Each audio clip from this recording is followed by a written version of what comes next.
We're back on the podcast with Mr. John Lepp. That's Lepp with two P's. That's Lepp from agentsofgood.org. And Mr. John Lepp, he is referred to as the Ted Lasso of fundraising. He's the author of Creative Deviations. He's a direct response, marketing, and graphic design expert with over 25 years of experience working with charities around the world to help them tell better stories and to inspire donors to give both online and offline. So we are going to have some marketing, copywriting, direct response, geeking out, but also finding out how it relates to that larger life purpose of giving back and helping others. It's not all just about like gathering up all this Scrooge McDuck swimming pool full of money. You also want to leave your mark on the world, leave it better than you found it, help others. That's what Mr. John will be here educating us about. So John Lepp, glad to see you again. Thank you, Robert. That's a wonderful intro. Thanks for having me back. Glad to have you. I do my best. I'm here to have a exceptional experience with you. And so what did I leave out? What are you really passionate about that you think the world needs to know? Oh, I'm really, really passionate about caring and tending to our donors. We do work in, like you said, direct response and fundraising across North America, internationally so. And, when I talk about donors who give to charities, maybe like yours, if you're from a charity, I'm mostly talking about women who tend to be like 65 to 95 years old. Most of them just give out of the goodness of their heart, $30 here, $50 there. And they largely get nothing back for it. Nothing, not even an acknowledgement of any kind, aside from maybe some AI bot somewhere. And that's not acceptable to me on any level, because every gift that she makes is a major gift to her, and I want to make sure she feels seen and appreciated for her actions. And at the very least, we need to do a better job of that. Absolutely. Yeah, I agree. And that's interesting to think about just marketing wise in general. Like, am I going to keep on working, following up until I get to that transaction, whatever it is? Cool, I got it. Now it's time to hide. And, I'm interested about this demographic because I think it came up when we spoke last time, this idea that this 65-year-old women, age group. And just like you think it through, you figure, well, if you have like the family unit, right? They're spending money raising the kid. They're stressing out about saving for college, and then you get to that point where maybe there's time to give back, and maybe the husband has died because women outlive men. But that's just all this guessing. Why is it that age 65 women is just more than others? Oh, well, for the reasons you described, basically, is you do enter a stage now where you do have extra income. Again, the kids are gone off, the school's done, they have their own families, and now in partnerships, or again, if you're on your own, you have income that's a lot more disposable. So it drives me crazy. Sometimes charities spend time like trying to find like that new generation of donors, which are younger people who don't have like me. Like, I've got two kids in university. I'm strapped for cash. I'm not ready to give you anything.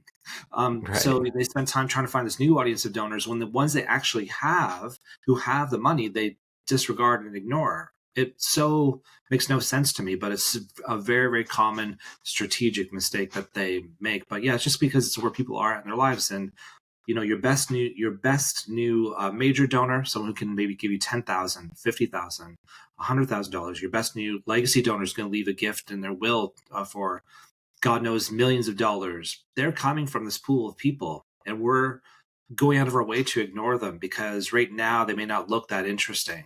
And again, it's a massive strategic mistake that people are making. Well, and so what is the better way? Like, what's your approach if some charity comes to you and says, hey, we need to get our direct mail or marketing or follow-up or messaging, all that cool stuff dialed in? What do you usually see? What are the mistakes that are out there before someone finds you?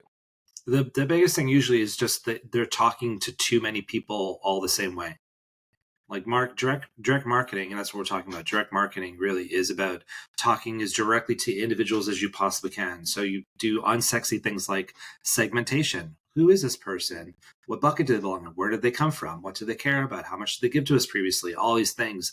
The more you can bucket people, the more you're talking to them individually. So, and most charities are sending out mail to a lot of people who are never going to respond and never give, and sending everyone exactly the same watered down piece as cheaply as possible. And everyone's like, well, I don't understand why this isn't working. And then usually what they're asking for, if they ask for anything at all, I see a lot of charities who don't actually get around to actually saying, hey, Robert, will you give us $50 because we can do this with it? They don't even do that. And so that's also largely problematic. This is like straight up direct marketing 101. Like there's no like, but people don't learn this stuff the way we used to. Do you know what I mean? People aren't taught this. People don't talk about it at conferences anymore, and so the heavy weight on my shoulders is to try to teach and train as many people as possible in the very basics and foundations of good direct response, because everything goes from there.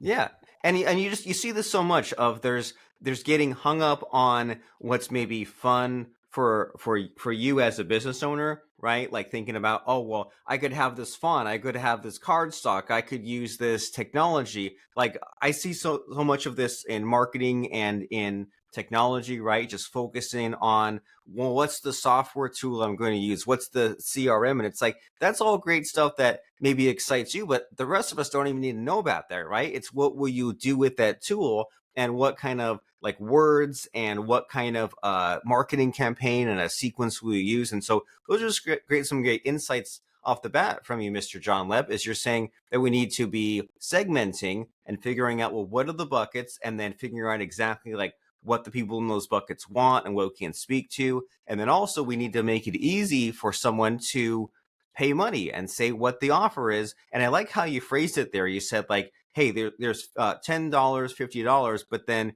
here's what we'll do with that money. And it has me curious just about, like, you must have seen so many things in charity and in general, and yet people always make fun of the jokes of like, oh, 20 cents a day can like, feed these kids in Africa. But I imagine that as far as just charity in general, that like little bits of money applied properly can really like make such a difference. So is there anything that you've seen charity wise that's like blown your mind as far as like what sort of change is possible? The biggest thing is just it's a tangibility to the offer. Do you know what I mean? The more I can see it, touch it, feel it, smell it, imagine it, the more likely I'm going to give to it. So some charities, typically like say hospital foundations, they're like, well, we don't have that, we can't say that. I'm like, well, that's a you problem. Like your donor Mm-hmm. doesn't want to throw $20 into a big bottomless pit and have no idea that what they won't do it. So your job is to find these things that I can understand. So I've fundraised for a $150,000 truck to go out and rescue food around the community. Donors showed up and gave more than enough to buy the truck. So again, because they can understand it, there's no need for it. They can imagine it, they can see it, they can smell it, they can touch it if they want. And so like big or small, I'm always trying to think about, we did a gratitude report for another hospital foundation, and the cover had an illustration that we had of a Band-Aid with cupcakes on it. And the Band-Aid with cupcakes talked about the role it played in terms of its role in healing children that were maybe afraid and fearful of being in the hospital. And that this Band-Aid, were able to provide a level of comfort to the child, but only because the donor cared and gave. So the donor was connected to this Band-Aid and the comfort it gave to a small child. And that's what I'm talking about. I'm trying to link donors back to their giving and the impact it has minusculely and also majorly as needed. But in a fundraising piece, what are you asking me for? Why should I care right now? Like, well, how's this Yeah. relevant to me in my life? What are you asking me for? Why should I care right now? How's this relevant? And I like what you said there is, if there's this sort of pushback, you say that's a you problem, right? And you see this so much, right? Like, oh well, I can't think through this marketing because there's all these laws, regulations. Well, great. Well, how can you still work within those confines? Don't just give up. Don't just say I won't even think about it. Like, figure out a way to show tangibly how this will be put to use. And so these charities, they need your help, they get your help, and you do this direct marketing. And do you have a favorite flavor or like combination? Are you a postcard guy? Are you a letter guy? Phone calls? All the above? Like, how do you like as far as the channels to get the Yeah. word out? Well, our specialty is in direct mail because it is, again, increasingly so very misunderstood. It's not very sexy. It doesn't look very interesting from the outside. Most people don't know much about it and don't like it. And right now, we have charities who are just like not doing it anymore. They're like, I don't really like this, so we're going to stop doing it.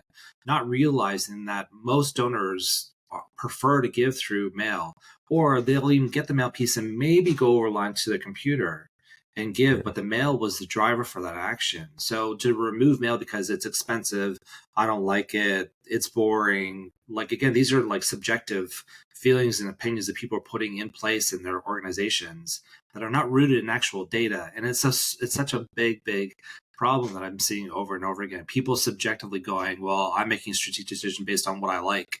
Well, I don't, and I say to people, I don't care what you like. It's not even about what I like. I have to do what works and what donors respond to. And but I love mail. But we do, like I said, we do work across every channel. Mail is just one channel, but it's a very effective channel for raising funds from individuals.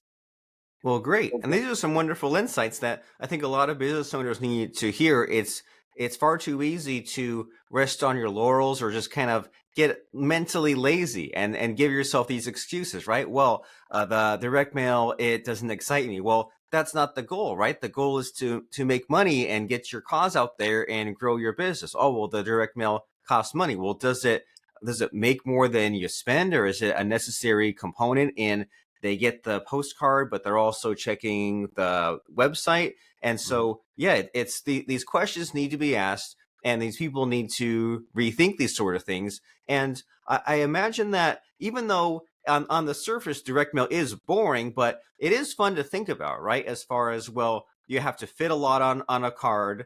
Or like, but not cram it, be too full, and have it say what it needs to say, but not, like there's a lot to navigate in that. And so, what sort of challenges have you had to figure out as far as the direct mail, the copywriting, the designing? Like, where have you struggled?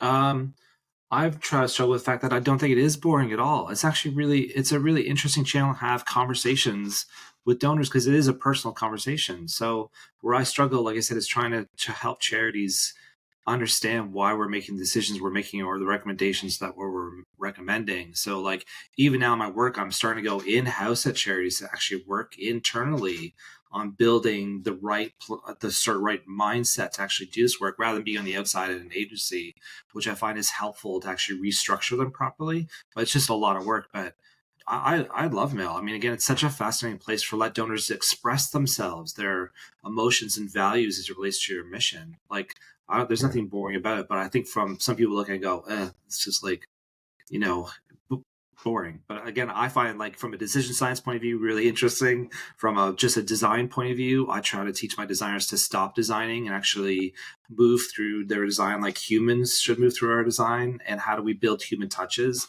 into this work? So it's quite immersive and quite creative. The stuff I see people doing out of the things that I've taught them is really fascinating, and I love it. It's really cool. It's got to be a good feeling when you have someone else on your team and you show them how it can be done, and then they even surpass you sometimes in different ways as far as Um, the solutions they come up with. And so, is there anything that's noteworthy as far as the output? Because sometimes it's funny in a good way to think about like the lumpy mail, or sometimes people put out the postcards that it's like so plain that it works. So, has there been something like that where you put out a creative or a campaign where it was just like an unexpected surprise as far as the amazing results? well, more so even to like people who've like looked at the book or have heard me speak and stuff. I had a guy, I love this. A guy emailed me a couple of days ago. He works for an organization in the U.S. It's like again a food organization that feeds children, and he stole one of my ideas. And he has this thing called Fill the Cart, PHIL the cart, and this character for he's doing his mailing is called Fill the Cart, and talks about how he needs to get filled with food to feed these kids and stuff. And so he said like you can imagine, the conversation I had with my printer as I told my printer I wanted to fix like googly eyes, like that you can buy at like, stores onto the top of every letter on my fill the cart. So we had the like googly eyes. And I love this idea. And the guy is going for, it's going to be at our envelope on the reply form. And he's creating a moment of joy for his donors. And I think it's quite beautiful to hear people expressing themselves creatively in their work, actually having fun with the this craft that we call direct response. And donors are here for it. Like unfortunately, whenever I use things like that, voices like that, like a Fill the Cart or others that I've made, I see donors talk back more lovingly, more emotionally, express themselves to an inanimate object like that, rather than to this ED or some professional that runs our organization. Like we're always trying to be so professional in everything that we do. Well, sometimes the more unprofessional and personal you can be, the more money you're going to raise. And I've seen that over and over again. It seems counterintuitive, but charities don't like being that because we've been told we need to be so professional all the time. I'm not interested in having a conversation with a professional in a tie. That's boring to me. I don't want to do it. Neither do your donors. So the more you can kind of drop some of that bull crap, the more likely you're going to connect with other human beings who care about your mission, not you, your mission. Yeah, personality and authenticity and standing out and getting attention. And that's like marketing 101, right? You only have a few seconds before they throw that piece of mail in the Yeah. trash. And if you're just the same as everyone else, then what's the point? And speaking to that, it's always fun to talk about the uniqueness and how we stand out. And a lot of people can say, oh, we do direct mail, or they can say, we think through all the angles. But as far as you, Mr. John Lepp and Agents of Good, like, how do you stand out from all the other people that do this sort of thing? Oh, well, I think on lots of ways. I think we really spend a lot of time in the storytelling, like pretty much who is the right voice for this appeal. And it's not your ED usually, or what's the best voice, what's the best thing we can ask for, and who are the best people to ask for this thing right now. And then what happens then is a really key part of it. So like they give, what happens after that? How quickly are they thanked, and how are they thanked? What does that look like for them? When should we ask them again? Like what is all of that? We obsess over this stuff, and it's a lot of work. Like the stuff we do, I always say to people, I'm not going to make your life easier. I'm not going to make your job quicker. Like, because human relationships aren't about those things. You know, Robert, you can't just like go, oh, got my wife flowers today, I'm set for 3 months now. I don't have to even look at it. Like, that's not how we move through our life, but we treat donors or customers and clients this way all the time. Like, oh, we checked that box. We did that. We sent them the flowers. Now I can just disappear for 3 months. You can't. It's a constant, ever evolving, inputting and outputting relationship you're having with people. And I take, so it's obsessive, it's immersive, it's constant, it never stops. And I'm here for that. That's my job. But I think some of our charity friends, for various reasons, aren't, and that's problematic in our sector. We've not grown at all, and we're not doing the best job we can, and that's problematic. Yes, I agree. And I like this kind of return subject we keep getting to is this idea of, well, what's next? Like after they do donate, then how do we thank them? And then how do we wait some length of time and then get on the next thing and keep that momentum, keep on that inertia, right? We're running a business, we got bills to pay, but we're also dealing with people, both Yeah. people that are happy to donate and also those people out there that need our help that the charity is applying. So if we say, oh, let's take 6 months off, let's regroup, it's like, well, no, like keep things in motion, keep on planning. You don't have to have it all figured out ahead of time, but just like, keep working on those next steps. Don't tell yourself you're tired. If you're tired, well, get someone else on their team or apply some other better strategies. And so there's so much to think about, right? As far as the charities that you help and the work that you do with the direct mail. But in this conversation we're having, is there a question that you think I should be asking you? I just don't know what to ask you. Oh, well, see, you're a very good interviewer. That's a classic. And if you do interviews with anybody, what you just asked there, everyone should ask that in an interview question. In my case, no. But usually, I know in my work, when we ask like beneficiaries that story, or people who like give to organizations, you can get actually the most beautiful expressions, most beautiful stories. I think the thing that keeps me going every day are the people that are in this sector who are applying themselves, who are listening to the message of, right, we're having one-on-one conversations with these amazing people, loving people called donors. And that's a privilege. And I honor that privilege every single day when I wake up. And I do ask the people I work with to also honor that, because it is just that. It is a privilege. It's a beautiful thing to have deep, meaningful conversations, relationships, as we all know in real life, but we forget when we walk into our charity. It's a beautiful thing to have that. And again, it's so I kind of keep pushing people toward how can we get closer to that? How can we do that more? It's a lot, but it's very, very rewarding. Well, we're talking about closing the gap, aren't we? Like the reason why some kind of a charity exists is because people are not getting served, and the donors' money is not getting there. And when we have these conversations, we try to get the stories from the organization, stories from the donor. We're just looking for whatever those gaps are, right? And sometimes you kind of hear from someone about what changed their mind, what made them happy, what they did, and then we turn that into some kind of marketing. And even when we're doing our little podcast conversation here, similar idea, right? Or like when people talk about how AI is so useful, well, there's just the gaps in, well, here's my assumptions and here's what I'm thinking and here's what I'm communicating and marketing, but is there something being left out? Is there something that I might say that gets someone to make that $10, $50, $50,000 donation, and Yeah. it's helpful, especially this day and age of AI, right? People just crank out the stuff, and someone like you says, "Hey, use AI to like look at what you've created and say like, well, if I have my customer segmentation, like the segment number two, would they like it, or can I branch off that and make something different?" It's all about thinking, right? What a concept. And so, as far as some next steps here, right? You've given us some amazing ideas, and I always love when you say something and it makes me think of something, and there's the back and forth. But on a podcast, we're also limited on time because we want people to get excited, then go Yeah. out there and, in your case, donate. But in our case, go and check out your website. And so you have this amazing book called Creative Deviations: How You Can Infuse Your Storytelling, Fundraising, and Direct Response with More Creativity. And then you have agentsofgood.org. So can you tell us about some of these possible next steps here? If someone was impressed and amazed by your thoughts and ideas about charity and about direct marketing, where can they find out more about you? Those are two good places. LinkedIn these days. I'm not on X as much as I used to be. That's a whole other thing. Yeah. Those are the best places. And like I said, I've really changed how I'm doing my work, which is to try to get more immersive into the charities I try to serve, rather than just sort of like helping them with their appeals or whatever. Like spending more time actually in house working with marketing comms teams and director developments and EDs to actually teach and train like the fundamentals of like great stewardship and gratitude, like great direct response offers, like all the things they need to be doing, because it's a mindset. Like, again, we know how to do this in real life, but for some reason we walk into our offices and we kind of, all the rules go out the window, and I don't know why.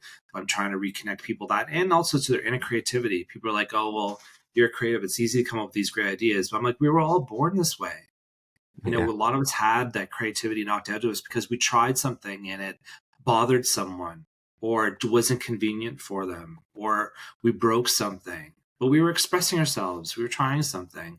And so slowly it gets knocked out of us. So we're supposed to be these performative robots in all the ways in our lives. Well, I'm not interested in that. Neither are donors. So trying to reconnect people that are inner creatives and find ways to let them express themselves. Because when you can express yourself, you feel connected to yourself. You feel connected to what you're expressing, what you're doing, your craft, whatever it is. And the more people are doing that in our sector, the better our sector is going to be much quicker. But it's a big uphill journey, I have to say. I feel that. Yes, but the first step is knowing that there's a problem and that we should be pursuing this idea of getting the magic back, because rejection does suck, right? And when it reshapes you too much, and it's like, well, of course, like, I mean, I can only imagine when there's these charities, they make the phone calls, they send the postcards, how many people say no? And it's like, well, those are people where the timing wasn't right, or those were not your people. So go to Yeah. where your people are instead of trying to change yourself too much. Yeah, it's not about you. It's just about where the people are at. It's where they're at. It's not. Don't make it about you. Don't be fearful of it, because you will get no's. You will get people who don't like what you're saying or how you're saying it, and it's okay. It's okay. Don't. It's not about you. It's just about them. Yeah, that's a great lesson to end on. This is, it's not about you, it's about them. And if you have all this naysaying, like, well, I need to be professional, I can't be personal, I can't market in this way. Well, it's not about you, it's about these people that you're trying to communicate with and that you want to connect with here. And so this is agentsofgood.org, which is a website where you can find out how you can raise more money today and become a favorite charity for your donors forever by using facts and feelings to create memorable and impactful stories. We've been speaking with Mr. John Lepp, a partner at Agents of Good. He provides fractional marketing and fundraising support, a direct response expert, the Ted Lasso of fundraising. He's at linkedin.com/in/John Lepp. And then that book we mentioned here is Creative Deviations on Amazon. It's all about you and your creativity, about thinking up sharp and surprising donor communications that do a much better job of raising money and retaining supporters. So if you say there's a better way to go about marketing our charity, if you are open to new approaches, new ideas, this mindset that John mentioned of being like embedded with the direct response of the marketing, then it is worth going to agentsofgood.com and click on that contact us button, start that conversation, talk about possibilities, see what can be done. Because if you keep on doing the same things, you'll get the same results. So it's time for some new actions instead. And as people are going to agentsofgood.org, Mr. John, it's time for the scary part of the show. It's time where I try to put you on the spot by asking for a fun quote or lesson that has served you in life or in business. So what comes to mind for a fun quote or lesson for us? Okay, I make it very quick. I remember talking to a colleague a number of years ago at a conference, and she said that she had a boss who pulled her aside, pulled her into her office, closed the door, quietly sat her down, and said, "You know, Sharon, you work like someone who thinks they're going to finish." And Sharon realized this work will always be there. It will always go on. And the reason I want to share that is because there is a long lens approach we need to take to our work and our relationships we have with our customers, our donors, our clients. This work will always be there. Slow down, be thoughtful, be considerate, be intentional. Think about how you're feeling, think about how your donors are feeling, and just move through that as emotionally and vulnerably and feeling wise as you possibly can. So I always like that kind of reminder. Just slow down. It's a great reminder, pacing. And that doesn't mean that we can't accomplish a lot, but it means that it's more important to be consistent than to be a fire hose and then nothing, right? Like think things through and Yeah. slow down your thinking and to keep others in mind. And I love your storytelling, Mr. John Lepp, and people will love going to agentsofgood.org to figure out how they can get this direct mail figured out. If it doesn't get results, it doesn't matter. Agents of Good works with clients to craft creative, inspiring, noticeable, meaningful, and effective campaigns. So if that sounds good and if that sounds great to you, then let's talk to them about how they can make your donor communications and direct response campaigns inspire more people to take action and help you in your mission. Agentsofgood.org, Creative Deviations, Mr. John Lepp. Wonderful way to end the week speaking with you. Thank you for that. Thank you, Robert. Much appreciated for all of that. Thank you for your time. All right, super.